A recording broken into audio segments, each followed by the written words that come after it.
Dans beaucoup de cas, l'eau de pluie sur les murs et les pluies battantes est beaucoup plus problématique que la vapeur d'eau en elle-même. Il faut donc faire attention aux enduits extérieurs et soigner la conception, l'orientation de la maison, les pentes des toits ou les pentes qu'il peut y avoir autour de la maison, je pensais au terrain lui-même, au débord de toiture, les bardages, enfin il faut faire attention à la conception quand il y a beaucoup de pluie dans une région pluvieuse.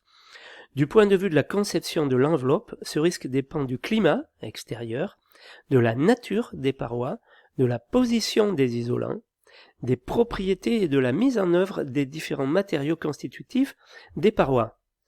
On rappelle qu'il est indispensable de coupler cette réflexion sur l'enveloppe à celle de la ventilation. Très important. Ne pas confondre étanchéité à l'air et étanchéité à la vapeur d'eau. Il s'agit d'empêcher l'air de traverser la paroi, tout en assurant à la vapeur d'eau la possibilité de perspirer, laisser passer l'humidité, mais pas l'air, dans une certaine mesure, à travers la paroi. Les parois doivent être parfaitement étanches à l'air pour empêcher tout phénomène de condensation convective dû à une fuite d'air dans la paroi. La condensation convective peut entraîner des dommages toujours beaucoup plus graves que la condensation par diffusion de vapeur d'eau. La perméabilité à la vapeur d'eau des parois, il est toujours préférable d'avoir un parement extérieur plus ouvert que le parement intérieur. Voilà. Donc pour ces soucis de perméabilité, on parle de perméance.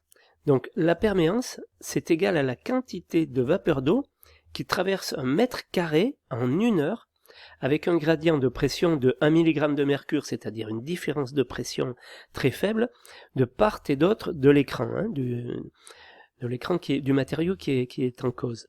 C'est le rapport du coefficient de perméabilité sur l'épaisseur du matériau. C'est ça la perméance, donc. La CERMI, qui certifie les isolants, détermine 5 catégories de perméance par ordre croissant, de E1 à E5. Ce classement indique si l'isolant nécessite un frein vapeur à l'endroit où il est placé. La perméance doit être croissante en allant de l'intérieur vers l'extérieur. On parle de 1 à 3 ou de 1 à 5 suivant les constructions, suivant les zones.